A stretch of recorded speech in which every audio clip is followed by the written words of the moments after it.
성경 말씀 로마서 1장 18절에서 23절, 로마서 1장 18절에서 23절까지 읽겠습니다. 하나님의 진노가 불의로 진리를 막는 사람들의 모든 경건치 않음과 불의에 대하여 하늘로 쫓아 나타나느니 이는 하나님을 알만한 것이 저희 속에 보임이라. 하나님께서 이를 저희에게 보이셨느니라.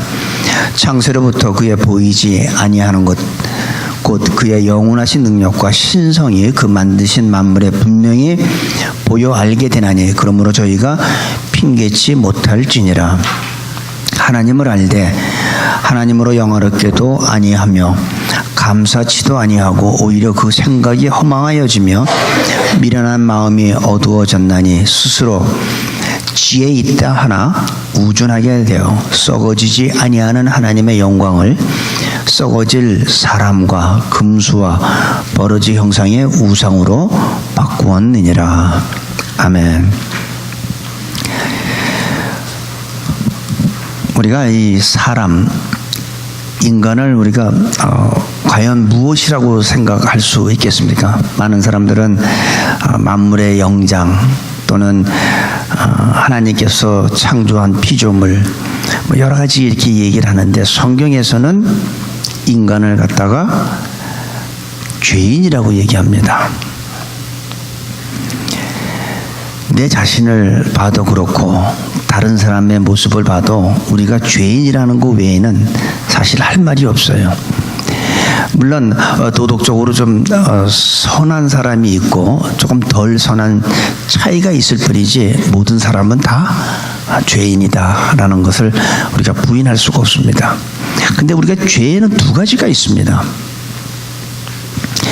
이거를 잘 구분해야 돼요. 죄는 하나님께 지은 죄가 있고 사람에게 지은 죄가 있습니다. 하나님께 지은 죄는 하나님께 용서를 받아야 돼요. 그리고 사람에게 지은 죄는 사람에게 용서를 받아야 합니다. 우리가 이것을 구분하지 못하면 사람에게 죄를 짓고 하나님 앞에 용서해 달라고 그래요. 이걸 우리가 쉽게 좀 이해하려면 제가 제 아내한테 죄를 졌습니다. 그러면 누구한테 가서 용서를 빌어야겠어요? 제 아내한테 용서를 빌어야죠. 근데 엉뚱한 다른 사람한테 용서를 빌면 그 용서가 안 된다는 얘기죠. 개신교는 아니지만 이제 이 캐톨릭에 보면 어떤 사람이 죄를 지면 신부 앞에 가서 고해성사를 한다고 합니다. 신부 앞에 가서 고해성사 한다고 해서 죄가 없어지는 게 아니에요. 내가 지은 사람 앞에 가서 용서를 빌 때 그것이 용서가 되는 겁니다. 또 반대로 하나님께 지은 죄를 가지고 사람한테 가서 용서를 빌어봤자 소용이 없다는 얘기입니다. 하나님께 지은 죄는 반드시 하나님 앞에 가서 해결을 봐야 됩니다. 사람 앞에 가서는 아무리 내가 죄를 용서해달라고 해도 그 죄는 없어지지 아니하는, 똑같아요. 그래서 우리가 성도끼리 서로 지은 죄가 있고 오해가 있다면 가서 그 사람한테 가서 용서를 빌어야 됩니다. 누가 무슨 그 문자를 보내줬는데 아주 재미나는 문자였습니다. 5에서 3을 빼면 얼마냐, 2라고 그랬습니다. 그 뜻이 뭐냐고 하니까 오해하는 사람 입장에서 5는 오해래요. 오해하는 사람 입장에서 3, 3번 생각을 하면 이해가 된답니다. 참 재미나는 얘기였어요. 우리는 대부분 내 입장에서 생각하기 때문에 해결이 안 될 때가 너무나 많아요. 우리는 사실을 하나님의 진로하고는 사실 우리하고는 관계가 없어요. 왜냐하면 우리는 이미 예수 그리스도의 그 은혜로 구원받았기 때문에 하나님의 진로 밖에 있는 사람이지만 죄의 문제를 해결하지 않은 사람은 하나님의 진로 가운데 있습니다. 오늘 여기 18절에 보니까 하나님의 진로가 불의로 진리를 막는 사람들의 모든 경건치 않음과 불의에 대하여 하늘로 쫓아 나타나나니. 우리는 하나님의 진로, 모든 사람은 죄가 있다고 성경은 얘기해요. 모든 사람은 죄를 범하였음에 하나님의 영광에 이르지 못한다. 의인은 하나도 없다고 성경은 얘기합니다. 왜 성경에서 모든 사람이 다 죄인이라고 얘기할까요? 죄인이 아니면 우리는 구원받을 수가 없어요. 죄인이 아니면 우리는 용서받을 수가 없어요. 쉽게 얘기해서 내가 무슨 죄를 졌어? 이렇게 말하는 사람은 용서받을 길이 없다는 거예요. 이걸 조금 여러분들이 쉽게 이해할 수 있도록 제가 하나 예화를 드리겠습니다. 옛날에 엔진이라는 것이 만들어지기 전에는 죄를 지은 사람들을 잡아다가 배 밑에서 노를 짓게 했습니다. 그래서 그 사람들이 도망가지 못하게 발에 발목에 이 쇠사슬로 다 연결을 해가지고 노를 짓게 해서 배가 움직였는데 어느 날 그 나라의 왕이 자기 기분 좋은 자기 생일을 맞이해가지고 그 죄인들을 좀 용서해주고 싶은 거예요. 요즘 말로 말하면 특별 사면. 그래서 배에 들어가서 그 죄인들한테 어떻게 하든지 이 사람들을 용서해주고 풀어주려고 앞에 있는 사람부터 그냥 자네는 무슨 죄를 지었나? 근데 그 사람이 난 죄가 없으면 억울합니다. 난 지나가는데 잡혀왔습니다. 나 풀어달라고 막 그러고 계속 그런 식으로 쭉 갔는데 다들 자기는 억울하다는 거예요. 자기는 죄 없다는 거예요. 근데 저쪽 뒤에 있는 사람은 저는 죽을 죄를 졌습니다. 세상에서 저는 마땅히 자기는 죽어야 될 죄를 졌다고 살인을 했고 뭐 여러 가지 죄명을 자기 죄를 다 고합니다 왕한테. 그리고 또 계속 가다 보니까 어떤 사람 다른 사람들은 다 억울하다고 그러는데 또 한 사람이 자기는 너무나 배가 고파서 먹을 걸 훔치다가 잡혀왔다고. 그래서 이 왕이 그 두 사람을 풀어주게 합니다. 내가 너희 죄를 용서한다. 네 죄도 용서한다. 해서 그 두 사람이 풀려났어요. 근데 다른 사람들은 임금한테 자기도 억울하다고 풀어달라고 그러는데 임금이 하는 얘기가 내가 너희들의 죄를 용서해 주려고 그랬는데 너희들이 죄가 없다니까 내가 용서할 길이 없다는 거예요. 죄가 있어야 용서를 해주지. 죄가 없다는데 내가 용서해 줄 수가 없다.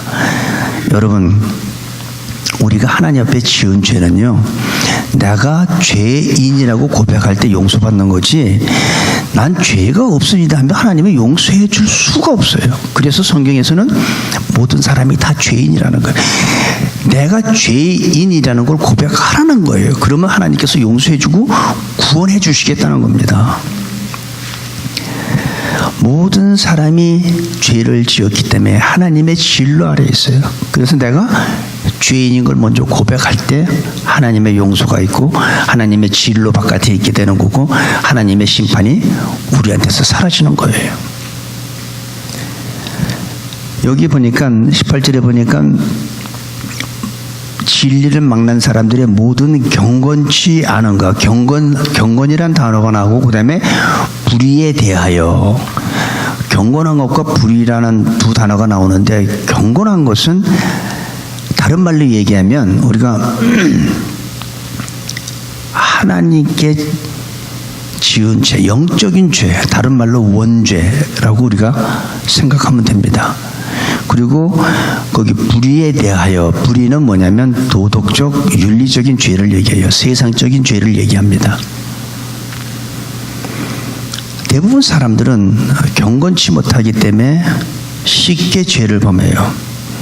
우리는 쉽게 긍정적인 것보다는 부정적인 삶을 많이 택합니다. 남을 지배하려고 하고, 다른 사람을 독점하려고 그러고, 그것이 왜냐면 하나님 앞에서 자기 자신을, 하나님을 없다고 생각하는 사람들이 경건치 못하는 사람들이에요.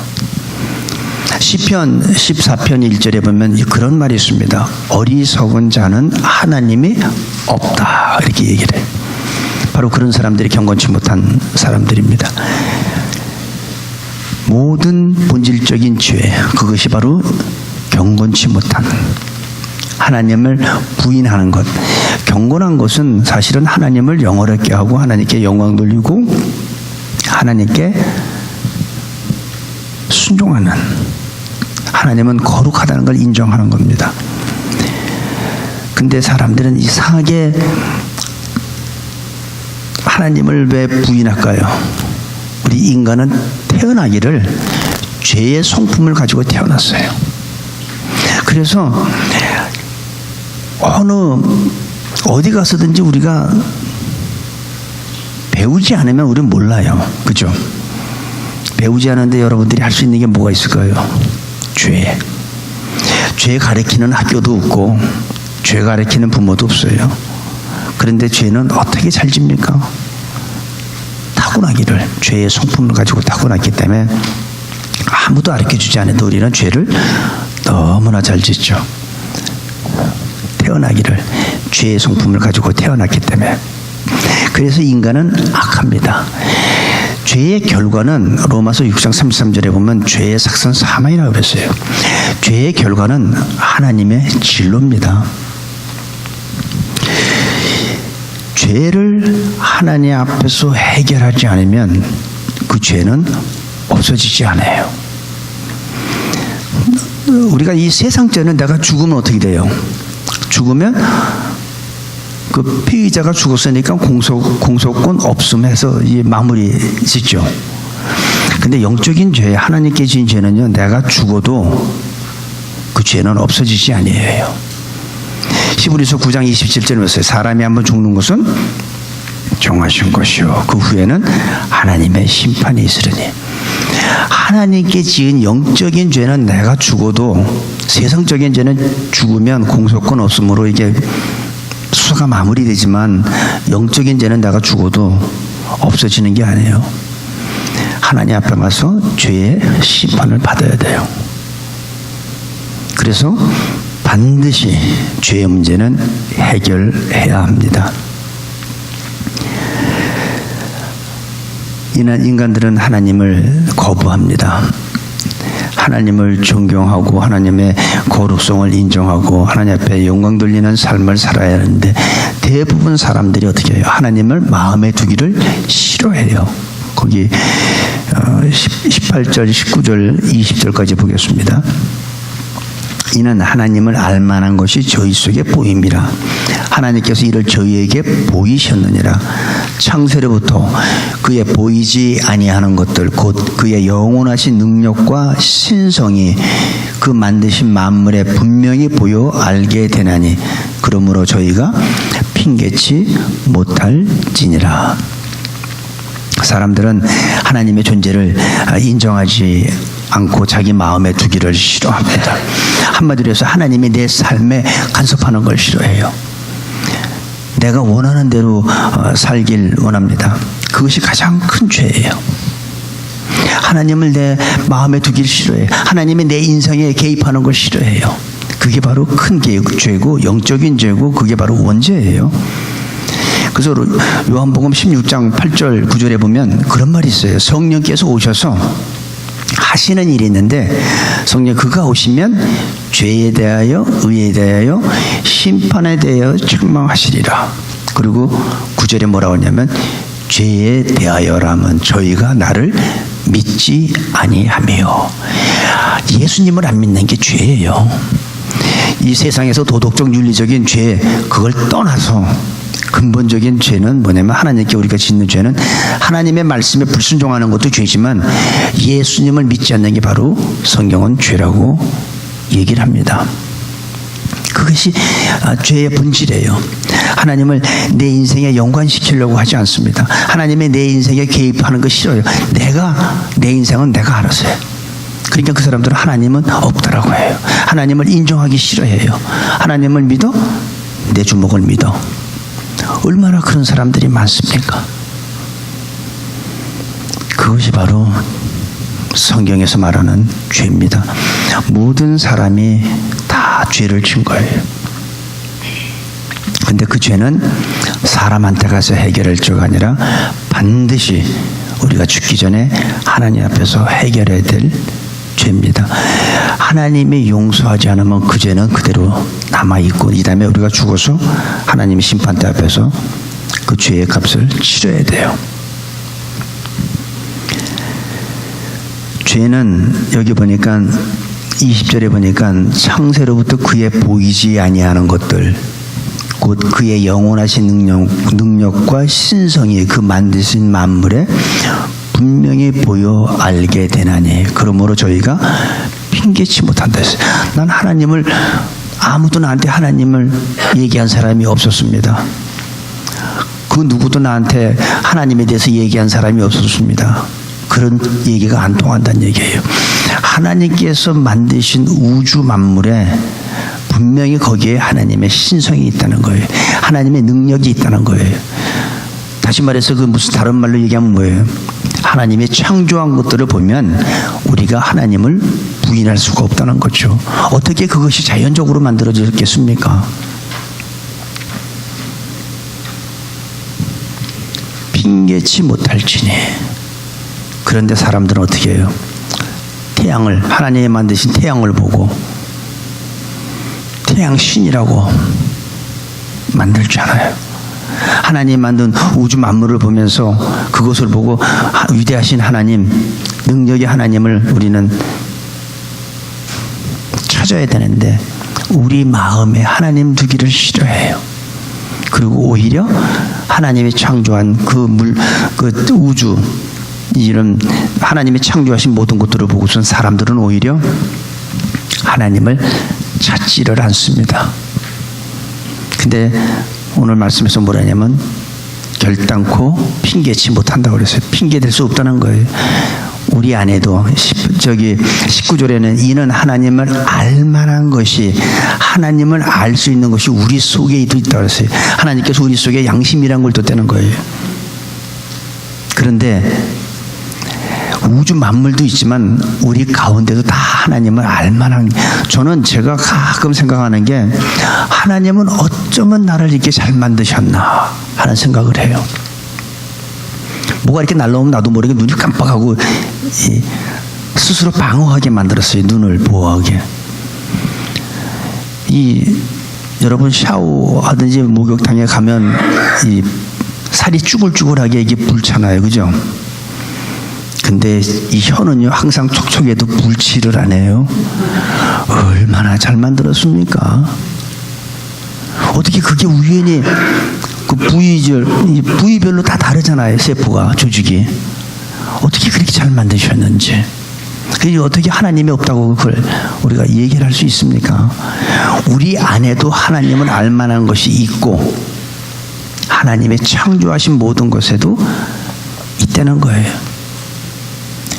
화초 같은 거, 꽃 같은 거 보세요. 나무 같은 거. 봄 되면요, 걔네들은 시계도 없고 칼이 한 대도 없어도 때가 되면 다 이파리 나요. 때가 되면 꽃 피고. 우리 인간들은 어떻게 해요? 인간같이 하나님을 거부하고 불순종하고 부인하는 그런 존재는 없습니다. 개가, 여러분 개를 키우신 분들은 알 거예요. 개는요 주인만 바라봐요. 주인만. 그리고 고개도 얼마나 오랫동안 쳐다보면 얼마나 목이 아플 텐데 그래도 주인만 바라봐요.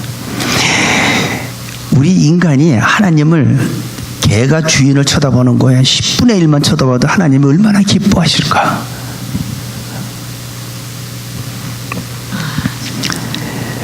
하나님의 능력과 신성을 모든 자연 만물에 분명히 보여서 알게 돼서 우리가 핑계치 못한다고 합니다.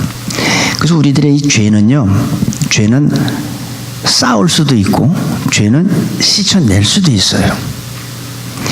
내가 계속 하나님을 부인하고 내가 나쁜 짓을 계속하고 그러면 죄는 계속 쌓이지만, 내가 하나님 앞에 하나님을 인정하고 내가 죄를 진 그런 사실들을 고백하고 회개하면 그 죄는요, 쌓여진 죄는 씻어나기 시작해요. 그게 바로 구원이에요. 그게 바로 하나님의 은혜예요. 그래서 인간은 누구든 누구를 막론하고 자기가 죄인임을 고백해야 되는 게 첫 번째입니다. 내가 무슨 죄를 졌어? 그러면 그 사람은 죄 용서받을 길이 없어요. 죄 용서받지 못하면 구원이 없다는 얘기예요. 그래서 첫 번째 우리가 해야 될 일은 뭐예요? 나는 죄인입니다 라는 걸 고백할 수 있기를 바랍니다. 죄는 내가 도덕적 윤리적인 죄를 자꾸 짓다 보면요, 죄를 해결하지 않고 내가 자꾸 죄를 짓다 보면 나중에 내가 죄를 이길 힘이 없어집니다. 아니, 삶을 포기합니다. 이왕 버린 몸. 그렇게 되는 사람이 얼마나 많아요. 아유, 자포자기 하잖아요. 그래서 죄라는 것은 자꾸 지면 질수록 죄를 이길 힘을 자꾸 상실해져요. 아니, 나중에는 죄인지도 몰라요. 양심에 화인 맞아가지고 내가 죄를 지면서도 그게 죄인 걸 모릅니다. 그래서 반드시 우리는 죄 문제를 해결해야 됩니다. 걷잡을 수 없이 자기가 자꾸 부패해져요. 자기가 그렇게 나락으로 떨어지는지조차도 몰라요. 하나님의 제일 싫어하는 게 바로 죄. 그래서 하나님의 진노는 불의한 사람한테 임한다는 사실을 우리는 깨달아야 돼요. 내가 거기에서 빠져나오지 않고 죄 문제를 해결하지 않으면 하나님의 진노는 나한테 임하게 된다는 거죠. 근데 우리는 다 난 죄인인 거 고백했고 예수님이 내 죄를 십자가에 죽으시고 부활한 걸 우리는 다 믿기 때문에 우리한테는 하나님의 진노가 피하게 되죠. 사실 이 하나님의 진노는 우리하고 사실은 상관은 없어요. 하지만 우리 가운데 죄 문제가 해결되지 않은 사람이 있다면 그 사람한테는 하나님의 진노가 임할 수 있습니다. 그래서 우리의 죄 문제를 해결해야 되는 게 굉장히 중요합니다. 21절에서 23절 하나님을 알되 하나님으로 영화롭게도 아니하며 감사치도 아니하고 오히려 그 생각이 허망하여지며 미련한 마음이 어두워졌나니 스스로 지혜 있다 하나 우준하게 되어 썩어지지 아니하는 하나님의 영광을 썩어질 사람과 금수와 버러지 형상의 우상으로 바꾸었느니라. 하나님이 없는 사람은 첫째 뭐예요? 감사가 없어요. 하나님으로 영화롭게도 아니하며 감사치도 아니하고. 여러분 삶 가운데 감사가 있습니까? 그러함에도 불구하고 감사합니까? 좋을 때 감사하는 건 누구나 하는 거예요. 하나님 모르는 사람들도요 다 감사하죠. 그 사람들도 다 감사 알아요. 하나님 없이 사는 사람들도 감사는 다 있습니다. 근데 하나님을 아는 사람은 애매히 고난을 당해도 감사할 수 있냐 이거죠. 그러함에도 감사할 수 있냐 이거예요. 이게 하나님을 아는 사람들이에요. 하나님을 모르는 사람들은 첫 번째 좋을 때는 감사하지만 안 좋을 때는 감사하지 않습니다. 감사가 없습니다. 하나님을 영화롭게도 할 수 없습니다. 여기 보니까 마음이 허망하고 생각이 허망하여지며 미련한 마음이 어두워지네. 하나님을 영화롭게 하지 못해요. 그래서 자기가 살아가는데 절제가 안 되고 통제가 안 됩니다. 이것이 죄인 줄 알면서도 이것이 내가 자꾸 이거 하면 내가 여기에 노름하다 보면 내 집안이 망하는데 내가 이 자꾸 마약을 하다 보면 나는 폐인이 되는 거 아는데도 절제가 안 되고 통제가 안 되는 거예요. 그러니까 남의 물건도 내 거야. 네 것도 내 거, 내 것도 내 거. 통제가 없어요. 살아가는데 기준이 없어요. 그냥 그때그때 상황대로 편리하게 살아가죠. 다른 사람한테 피해 주는 거 상관없어요. 나만 좋으면 되죠. 그런 사람들이 하나님을 없는 사람들, 그런 모습입니다. 그런데 사람이 잔인한 것이 어느 정도 잔인하냐면, 이번에 그 북한 갔다가 와가지고 젊은 대학생이 죽었죠. 식물인간 돼가지고. 얼마나 악하면 그 건강한 젊은 학생이 죽습니까? 얼마나 악하면. 거기에 대해 죄의식도 못 느껴요. 자기네들이 최대 자기네들이 피해본 자들이래요. 자식이, 건강한 자식이 여행 갔다가 이렇게 식물인가 돼서 죽은 그 가족과 부모는 생각지도 않고, 그게 하나님이 없는 인간들의 모습입니다. 인간에게 하나님이 없으면 썩어질 인간이 그 자리를 대신한다고 그랬어요. 여기 보면 23절에 보니까 썩어지지 아니하는 하나님의 영광을, 썩어지지 아니한다는 건 뭐죠? 영원한 거죠. 썩는 거는 언젠가는 끝이 있는 거예요. 썩어지지 아니하는 것은 영원한 거예요. 그러니까 영원한 하나님의 영광을 썩어지는 사람과 금수에, 다시 말해서 하나님이 없는 사람들은 하나님 자리에 그 인간을 갖다가 신격화시킨다는 거예요. 자기네가 신이 되는 거예요. 한마디로 해서. 그게 대표적인 게 무슨 뭐 히틀러나 뭐 스탈린이나 김일성이나 뭐 그런 사람들이죠.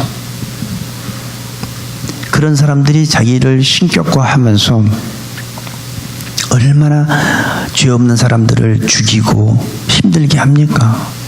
독재자들도 마찬가지죠.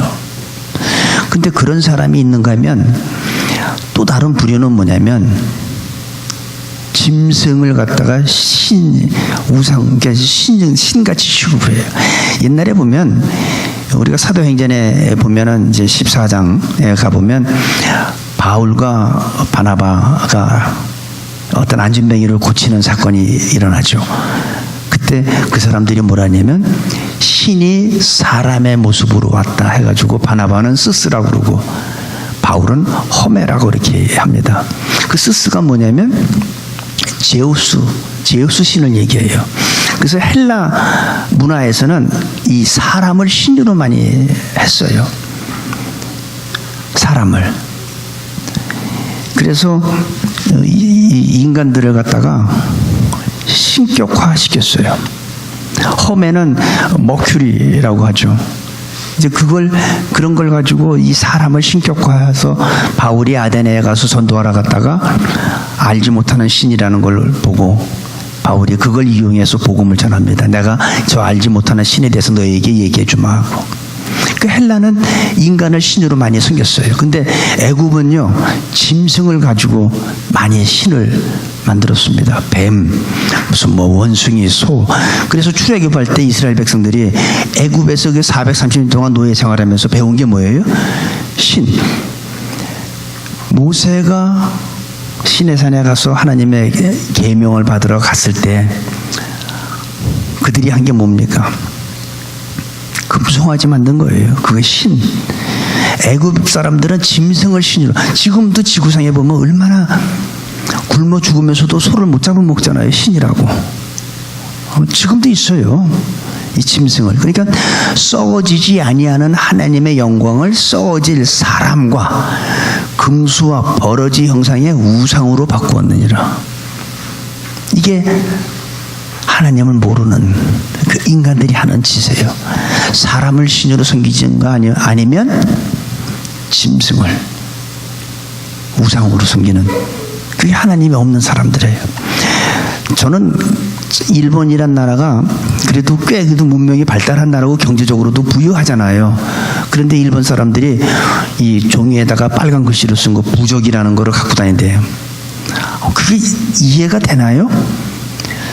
그렇게 무식하면 무식해서 그렇다고 하는데 자기들이 그래도 많이 그래도 문명이 깬 나라 사람들인데 부적을 다 몸에 소지하고 다닌대. 그게 뭘 지켜준다고? 이게 하나님을 모르는, 하나님을 거부하는 인간들의 모습입니다. 썩어지지 아니하는 하나님의 영광을 썩어질 인간과 금수의 짐승들, 그 버러지의 형상으로 우상으로 섬기게 됩니다. 이것이 오늘 로마서에 주시는 말씀입니다. 죄에는 하나님의 진로가 반드시 있다는 사실을 여러분들이 깨달아 주시기 바랍니다. 죄에는 반드시 하나님의 진로가 임한다.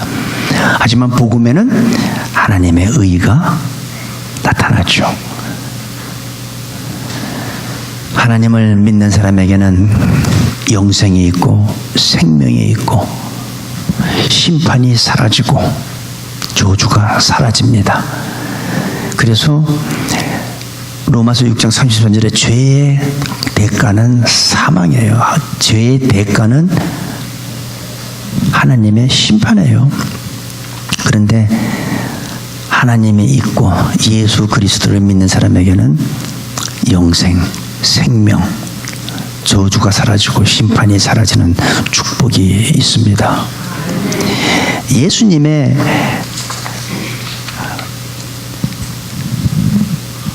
이 땅에 오셔서 예수님의 십자가에서 죽으시고 부활하신 그 사건으로 말미암아 우리에게는 예수님이 바로 뭐냐면 소망이죠. 예수님이 바로 길이요 진리요 생명이죠. 예수님 때문에 우리가 아버지한테 갈 수 있는 길이잖아요. 있잖아요. 예수님이 진리잖아요. 예수님이 우리의 생명이 되잖아요. 우리의 소망이에요. 그래서 인간은 죄인임을 고백해야 합니다. 그렇지 않으면 하나님의 심판이 예수님을 믿지 않는 사람들한테 임하는 것이 사실이에요. 그런 법이 어디 있어? 내가 아무리 그런 법이 어디 있어도 그게 하나님의 법이고 하나님의 질서에 하나님의 만드신 하나님이 우리 인간을 사랑하기 위해서 이 땅에 오셔서 친히 우리들의 그 죄 문제를 다 해결해 주셨지만 아직도 하나님은 우리한테 네 죄는 네가 책임지라고 하는 게 아니잖아요. 내가 대신 책임져 줬으니까 너는 나를 믿기만 해라. 네가 죄인인 걸 고백하라는 거예요. 네 죄를 내가 대신 지어준 걸 네가 믿으라는 거죠. 그러면 되는 거예요. 근데 그걸 거부하면 어떻게 돼요? 하나님의 진로를 피할 수 없다는 사실입니다. 나한테 있는 죄를 고백하고 하나님의 진노와 심판이 사라지는 그런 우리한테 그런 축복이 있기를 원합니다. 아직도 마음속에 긴가민가 하는 분들, 진짜 나는 그때 내가 예수님을 영접한 것 같은데 진짜 내가 죄인인 걸 그 당시 고백했나? 내가 죄가 없으면요 용서받을 길이 없어요. 내 죄가 있다고 해야지 그분이 용서를 해주세요. 그래서 성경은 모든 인류를 한 사람도 빠짐없이 다 구원하기 위해서 의인은 하나도 없다. 모든 사람이 죄를 범했다. 그래서 죄를 고백하고 죄 용서받은 사람들은 하나님의 자녀가 됐고 천국 가는 축복이 우리한테 임하게 되는 겁니다. 우리 새누리교회 성도님들은 한 분도 빠짐없이 하나님의 진로가 임하지 않게 되기를 바랍니다. 우리 모두는 예수 그리스도의 의로 새로운 옷을 입으시기 바랍니다. 지금까지 입었던 모든 것들 다 벗어 던지세요. 이제는 새로운 그리스도의 의로 새 옷을 입고 하나님의 새로운 피조물로서 하나님 앞에 당당하게 나갈 수 있는 우리 모두가 되시기를 간절히 축복.